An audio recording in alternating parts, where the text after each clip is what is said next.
to do research. نئی تحقیق, نئے علوم اور نئی چیزوں کا حصول. نشتر میڈیکل کالج کو یونیورسٹی بنانے کا مقصد بھی یہی ہے کہ یہاں پہ ریسرچ شروع کی جائے, ریسرچ کلچر شروع کیا جائے.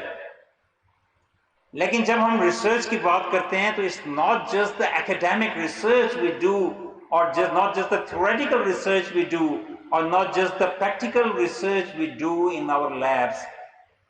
It is the outlook. آپ کا بحیثیت انسان تحقیق پہ یقین ہونا چاہیے. ایک ایسا شخص جس کو بدقسمتی سے موقع نہیں مل سکا کسی جامعہ تک پہنچے, اس میں اور آپ کے ذہن میں یہ فرق ہونا چاہیے کہ ہر چیز which comes your way, you should be able to analyze it with critical and analytical capabilities.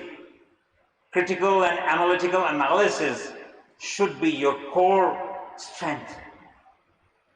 Don't believe anything on front of it. یہ آپ کے مزاج کا حصہ ہونا چاہیے. ہمارے مذہب میں کئی سو سال پہلے, صدیوں پہلے یہ کہہ دیا گیا تھا کہ سنی سنائی بات پہ یقین کرنا منع ہے. پھر آخر ایسا کیوں ہے کہ ہم پاکستان میں ان جنرل سنی سنائی باتوں پہ یقین کرتے ہیں؟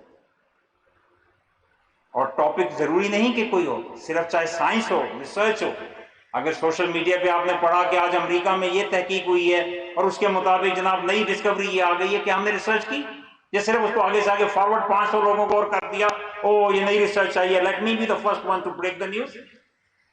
You have to verify it, کیونکہ سوشل میڈیا میں بہت سے جھوٹ ہیں. مذہب کے بارے میں جھوٹی چیزیں لکھی ہیں. صحابہ کرام اور اولیاء کرام کے اقوال جو ہیں کئی دفعہ ایسے ہیں جن کا سر سے کوئی وجود ہی نہیں تھا سرے سے. And that keeps spreading. So we and you, all of us have to act responsibly. آپ کے کندھوں پہ ایک اور بہت اہم ذمہ داری ہے, اور وہ ہے آپ نے اپنا پولیٹیکل فیصلے کرنے. اگر آپ خود کسی پولیٹیکل جماعت سے شمولیت نہیں اختیار کرتے یا اس کے ساتھ ایکٹیولی پارٹیسپیٹ نہیں کرتے, تب بھی every citizen has this Nobel responsibility کہ اس کو اپنے لیے ایک ایسی پارٹی اور ایسے نمائندے کا انتخاب کرنا ہے جس نے ملک کی باغ دوڑ چلانی ہے. اگر آپ جوہلا کی طرح سنی سنائی باتوں پر فیصلے کریں گے تو نتیجہ وہی ہوگا جس کا ہم خمیازہ بھگت رہے ہیں. You have to base your decisions on facts, on realities. Do the research work. آپ کے سامنے آج کی دنیا میں سے پہلے کبھی اتنا آسان نہیں تھا. There are official websites of Bureau of Statistics, of State Bank of Pakistan, of United Nations, of UNESCO جو ایجوکیشن سائنس اینڈ کلچر کو دیکھتی ہے. سوچ سمجھ کے فیصلے کیجئے. دیکھیے آپ کو کیا چیز آپ کے نزدیک اہم ہے. اگر آپ کے نزدیک کرپشن اہم ہے تو دیکھیے کہ ٹرانسپیرنسی انٹرنیشنل جو دنیا کی 160-70 ممالک کی کرپشن ریٹنگ کرتی ہے, اور اسکینڈینیوین کنٹریز اور وہ ممالک جہاں پہ لوگ بالعموم اس تاثر میں ہے کہ یہاں پہ تو کرپشن ایگزسٹ ہی نہیں کرتی, ان کی کرپشن بھی نکال کے اس کو ریٹ کرتی ہے. اور اگر اپنی وہ ریٹنگ میں ذرا سی بھی غلطی کریں تو ملکوں میں شور مچ جاتا ہے کہ آپ نے ہماری ریٹنگ غلط کیوں کی. امریکہ, برطانیہ اور آسٹریلیا اور تمام ملکوں کی تقریباً وہ ریٹنگ کرتے ہیں. دیکھیے کہ کن ادوار میں, کیونکہ جن کو موقع ملا ہے, اناڑی آدمی کو تو آپ اپنا ڈرائیور بھی بھرتی کرنا نہ پسند کریں, لیکن جو آپ جس کو ہائیسٹ پوزیشنز پہ آپ دیکھنا چاہتے ہیں, look at their track record. How did they perform in the past? What are their ambitions? Are they truthful? Do they adhere to their words? Do they keep their promises? That is very important. دو مختلف چیزیں ہیں. ایک شخص یہ کہتا ہے کہ میں چاہتا ہوں کہ میں یہاں پہ یہ کام کروں, جب اقتدار میں آیا اس نے کوشش کی اور وہ نہ کر سکا. دیٹ از ون ایسپیکٹ کہ آپ اس کو ہو سکتا ہے 5 نمبر دیں, کہیں کہ آپ نے کوشش کی تھی لیکن next time you don't deserve my vote because you couldn't deliver. لیکن ایک ایسا شخص ہے جو کہتا ہے کہ میں یہ ترقیاتی کام کروں گا, اور اقتدار میں آنے کے بعد کہتا ہے کہ نہیں یہ تو میں کرنا ہی نہیں چاہتا, میری مرضی میں جو ڈکلیئر کروں, میں نے آپ سے وعدہ اس ووٹ پہ لیا تھا لیکن اب جو مرضی کروں. تو then you have to look at it کہ آپ کو اس کے ساتھ کیا کرنا ہے. تو فیکٹس دیکھیے, اگر آپ کے نزدیک ایجوکیشن امپورٹنٹ ہے تو دیکھیے کہ کس دور میں ایجوکیشن کے اوپر زیادہ سپینڈنگ کی گئی ہے گورنمنٹ میں، اور کن ادوار میں ایجوکیشن کے اوپر جو ہے وہ پیسے کٹ لگا دیے گئے ہیں۔ میں آپ کو ایک چھوٹی سی مثال دوں، جب سے ہائر ایجوکیشن کمیشن HEC بنی، ہر آنے والے دور میں اور ہر سال اس کے پیسوں میں کچھ اضافہ ہوتا چلا گیا۔ 2013 میں جب PMLN کا دور آیا اور میں ایجوکیشن منسٹر تھا، تو محمد نواز شریف کے اس دور میں مجھے خوشی آپ کو یہ بتاتے ہوئے کہ اس میں جو اضافہ ہوا وہ ایک ایسا لینئر کرو تھا کہ وہ کرو آج تک وہ گریڈینٹ کسی گورنمنٹ نے اچیو نہیں کیا تھا، کیونکہ highest ever raises in absolute terms and in terms of percentage of total number PMLN نے دیا، اور ہم 34 ارب سے HEC کی فنڈنگ میں 120 ارب پہ آ گئے الحمدللہ۔ لیکن 2018 کے بعد آپ یہ فیکٹس چیک کیجئے، ابھی تو کووڈ نہیں آیا تھا، 120 ارب سے پہلے ہی سال نئی گورنمنٹ نے HEC کی فنڈنگ جو کہ تمام یونیورسٹیز میں تقسیم کی جاتی ہے وہ بڑھانے کی بجائے، مطلب it became the first government in ages جس نے بڑھایا نہیں، چلو وہیں روک دیتے پھر بھی کوئی کم اعتراض ہوتا، اس کی فنڈنگ کم کر کے تقریباً آدھی کر دی، 60 ارب کے قریب، اور اگلے 3-4 سال وہ ویسی رہی۔ اگر آپ کو تعلیم کے اوپر فکر ہے تو دیکھیے کہ آج ہم رونا روتے ہیں کہ out of school children Pakistan کا ایک فینومینا رہا ہے، کن ادوار میں آؤٹ آف سکول چلڈرن کا نمبر نہ صرف یہ کہ بڑھا نہیں بلکہ کم ہوا in absolute terms and in terms of percentage. الحمدللہ وہ بھی 2013 سے 18 کا آپ کو دور ملے گا۔ اگر آپ کے نزدیک ڈیولپمنٹ اور سوشیو اکنامک ڈیولپمنٹ امپورٹنٹ ہے، امریکہ کی ترقی میں لوگ محققین یہ کہتے ہیں کہ فارم ٹو مارکیٹ روڈز اور 20ویں صدی کے اوائل سے جو انہوں نے ایکسیس اور مینز آف کمیونیکیشنز پہ کام کیا وہ ایک کیٹلسٹ ثابت ہوئی ترقی کے لیے۔ اگر آپ کا خیال ہے کہ روڈز اور موٹر ویز اور ہائی ویز کس دور میں بنی تو ڈو سم ریسرچ۔ اگر آپ اپنے خطے کو، ملتان کو دیکھنا چاہتے ہیں، ساؤتھ پنجاب کو دیکھنا چاہتے ہیں اور دیکھتے ہیں کہ تعلیم آپ کے نزدیک اہم ہے تو دیکھیے کس دور میں یہاں پہ تعلیمی ادارے زیادہ بنے اور کس طرح بنے، کتنی ٹرانسپیرنسی سے بنے۔ Muhammad Nawaz Sharif university of agriculture کے وائس چانسلر یہاں بیٹھے ہیں، Muhammad Nawaz Sharif university of engineering and technology Multan میں قائم ہوئی، اور کئی ادارے قائم ہوئے، ایک لمبی لسٹ ہے، ویمن یونیورسٹی بنی، بلکہ پاکستان کی پہلی ویمن یونیورسٹی بھی محمد نواز شریف کو اپنے 2 سالہ مختصر دور میں بنانے کا موقع ملا، اور اس کے بعد بھی تواتر سے ویمن یونیورسٹیز، اگر if I have to take a guess تو 80% سے زیادہ PMLN کو موقع ملا ویمن یونیورسٹیز بنانے کا۔ And I have come across women جو کہتی تھی کہ میں جب 12ویں پڑھ کے نکلی تو میرے والدین کا خیال تھا کہ مجھے کو ایجوکیشن میں وہ بالکل نہیں بھیجیں گے، ہمارے علاقے میں جب ویمن یونیورسٹی بنی تو مجھے وہاں پہ جانے کی اجازت ملی، میں نے گریجویشن کیا 4 ایئر، اس کے بعد میرے وہی والدین تھے کہتے تھے بیٹی اب ہم سمجھتے ہیں کہ you are mature and you are equipped with right knowledge, you can go out in the world، آپ کو جاب کرنی ہے جاب کریں، آپ اپنا کاروبار کرنا چاہتے ہیں، انٹرپرینورشپ کرنا چاہتے ہیں تو آپ کریں۔ آج بھاولپور میں ویمن یونیورسٹی بنی، چیک کریں کس دور میں بنی، ملتان میں ویمن یونیورسٹی بنی، چیک کریں کب بنی، باقی پاکستان میں ترقیاتی کام ہو۔ ملتان کے اندر اگر پبلک ٹرانسپورٹ سب کے لیے بڑی اہم ہے، بدقسمتی سے یہ پارٹی تو صرف بسیں اور میٹرو اسٹیشن اور چیزیں جلانے والے ہیں۔ 2014 میں بھی جب انہوں نے دھرنے کیے تھے تو نیا بنا ہوا پنڈی اور لاہور، پنڈی اور اسلام آباد کی انتہائی خوبصورت میٹرو اسٹیشن پہ انہوں نے آگ لگائی تھی۔ ان کی عادت ہے جلاؤ گھیراؤ کرنا، بار بار کرنا، ہمیشہ کرنا، اور اب تقریب کاری اور ہمارے شہداء کا جو سلسلہ کرنا شروع کیا ہے وہ تو کسی کو بھی قابل قبول نہیں ہے۔ اینی ہاؤ بھاولپور میں صرف ایک اسلامک یونیورسٹی تھی اور وہ بھی پاکستان بننے سے پہلے بنی تھی۔ 2018 سے پہلے کے جو آخری دور تھا PMLN کا، اس میں ایک Cholistan university of veterinary sciences الگ سے بن گئی، اسلامک یونیورسٹی بھاولپور کو مضبوط کیا گیا، اس کا رحیمیہ خان میں کیمپس بنایا گیا، اس کا بھاول نگر میں کیمپس بنایا گیا، بھاولپور میں علامہ اقبال اوپن یونیورسٹی کا ریجنل کیمپس لایا گیا، ڈیرا غازی خان میں میڈیکل کالج بنا، ساہیوال میں میڈیکل کالج بنا، بہاول نگر میں میڈیکل کالج بنا.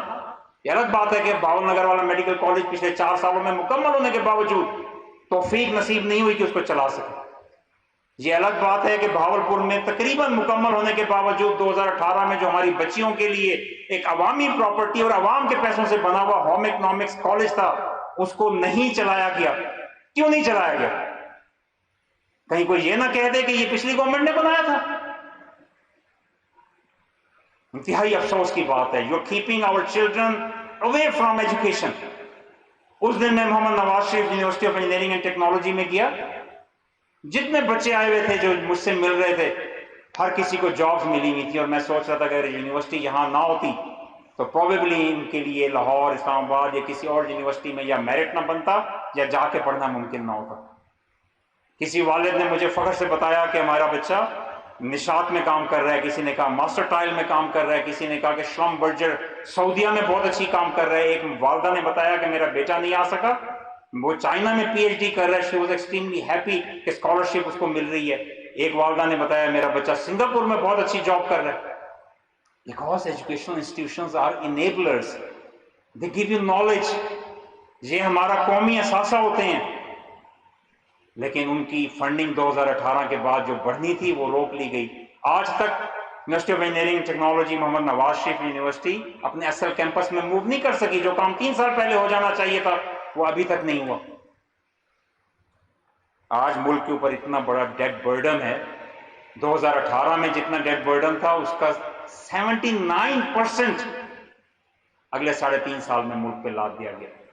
آج ڈیٹ سروسنگ سب سے بڑا ہے، اور دنیا کے تمام ماہرین اقتصادی اور پاکستان کے کچھ فائنینشیل گروز اس بات پہ متفق تھے کہ 2000 میں پاکستان از آن دا ورج آف فائنینشیل کولیپس، اور ایک ہم ڈیفالٹ کرنے والے ہیں. اور ہمارے جس طرح ولچرز ہوتے ہیں فائنینشیل انسٹیٹیوشنز، اور لوگ منہ کھولے بیٹھے تھے کہ یہ ایک گدھ کی طرح کہ اب یہاں پہ خدا نہ خواستہ کچھ ہو اور ہم جھپٹ پڑیں. لیکن اللہ کا شکر ہے کہ بہت زیادہ محنت سے آج اس ڈیفالٹ کو ایوائڈ کر لیا گیا ہے. اس میں ضرور کچھ مشکلات بھی آئی ہیں، راستہ بھی مشکل ہے، لیکن اینی ہاؤ کام جاری ہے. تو ڈیئر گریجویٹس، میں آپ کو یہ کہنا چاہوں گا کہ پلیز آپ پالیٹکس کو بھی دیکھیے، لیکن ان ڈوئنگ سو اگر آپ کا کوئی ساتھی یا کوئی دوست اس کے خیالات آپ سے مختلف ہیں تو اس سے have some tolerance and have understanding for the others point of view. No matter what, کوئی کسی بھی پولیٹیکل پارٹی کو فیور کرتا ہے، آپ کا پولیٹیکل ڈسکورس ایجوکیٹڈ لوگوں کی طرح ڈیسنسی پہ ہونا چاہیے، ریشنل پہ ہونا چاہیے. وی ہیو ٹو کو ایگزسٹ.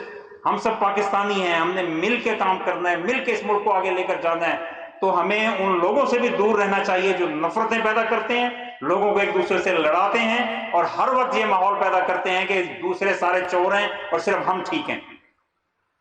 بلیو می، دو مختلف لوگ، two different people can have different point of views in all honesty. This does not mean that one is right and other is wrong. This does not mean that one is honest and other is dishonest. Have tolerance and have understanding, and we have to coexist. جس طرح پہلے collaboration کی بات ہو رہی تھی، اور اس کے ساتھ ساتھ have a meaningful life. زندگی میں اعلیٰ مقصدیت پیدا کیجیے. تجربہ بتاتا ہے کہ وہ لوگ جنہوں نے اپنے آگے اعلیٰ و عرفہ کوئی مقصد رکھا ہوتا ہے وہ خوش بھی رہتے ہیں، عزت بھی ملتی ہے، اور اللہ سبحانہ و تعالیٰ اپنے خزانوں سے ان کو بہت زیادہ مالی آسودگی بھی دیتا ہے. اور وہ لوگ جو پیسے کے پیچھے بھاگتے ہیں وہ ایک کولو کی بیل کی طرح جو ہے وہ گھومتے رہتے ہیں. مختلف جگہوں پہ دنیا میں ریسرچ ہوئی ہے، ایسے لوگ جنہوں نے ایک مقصد بنایا کہ ہم نے انتہائی امیر ترین آدمی بننا ہے. تو ہر شخص جو مقصد بناتا ہے وہ اچیو نہیں کر سکتا، لیکن جن لوگوں نے وہ مقصد اچیو کر بھی لیا، وہ امیر ترین آدمی بن بھی گئے، تو ان کی آخری زندگی کے ادوار میں جب ان سے پوچھا گیا تو انہوں نے کہا کہ ہمیں لگتا ہے کہ ہم نے اپنی زندگی ضائع کر دی ہے. تو آپ نے اپنی زندگی ضائع نہیں کرنی. اور اس کے برعکس جو لوگ کسی مقصدیت کے لیے کام کرتے رہے، جیسے کہ میں نے پہلے عرض کیا ان کو شہرت بھی ملی, پیسہ بھی ملا اور عزت بھی ملی. تو have a purpose in life, have a meaningful life, live to learn, live to serve others and you will keep rising. Allah سبحانہ و تعالیٰ کو یہ بات بہت پسند ہے کہ لوگوں کی خدمت کی جائے. حضرت جلال الدین رومی نے فرمایا تھا کہ اللہ تک پہنچنے کے کئی طریقے ہیں, لیکن جو اللہ تعالیٰ کو سب سے پسند ہے طریقہ وہ یہ ہے کہ اللہ کی مخلوق کی خدمت کر کے پہنچا جائے. تو جو خدمت کرتا ہے وہی مخدوم بنتا ہے. اللہ تعالیٰ آپ سب کو خوب کامیاب کرے. Keep on improving yourself. Make things beautiful, for Allah loves beauty. کہا گیا ہے اللہ جمیل و یحب الجمال. اللہ سبحانہ و تعالیٰ خوبصورت ہے اور خوبصورتی پسند کرتا ہے. تو جس ڈیسک پہ اور جس کلینک پہ آپ بیٹھیں اسے بھی خوبصورت بنا کے رکھیں, اپنے باغیچے کو بھی خوبصورت بنائیں, اپنے ماحول کو بھی خوبصورت بنائیں, اپنے رویوں کو بھی خوبصورت بنائیں کہ اللہ خوبصورتی پسند کرتا ہے اور ایک ہی بہترین حسن معاشرت تشکیل پاتی ہے. In the end, I would like to express my deepest gratitude to the faculty and mentors who have guided you throughout your educational journey. They have imparted not only knowledge, but also the values and principles that will shape your professional lives, inshallah. I also extend my heartfelt appreciation to the families and loved ones who have supported you unconditionally, offering encouragement during the challenging times and celebrating your triumphs. I would also like to congratulate the team for arranging the convocation well. Professor Dr. Ahmad Ejaz Masood Saab, Chief Organizer of the convocation, Professor Dr. Rashid Kamar Rao Saab, Principal of the Institute, and Professor Dr. Altaf Saab were the Vice Chancellor. As you leave the hallowed halls of this institution, remember that you carry a profound responsibility, the responsibility to heal, to comfort, and to make a difference in the lives of others. I have every confidence that each one of you possesses the passion, skill, and determination to meet this responsibility. Congratulations once again on your remarkable achievement. May you find fulfillment and joy in your chosen path, and may you be blessed with a long and rewarding career in the service of humanity. Thank you. Pakistan, Pindabad.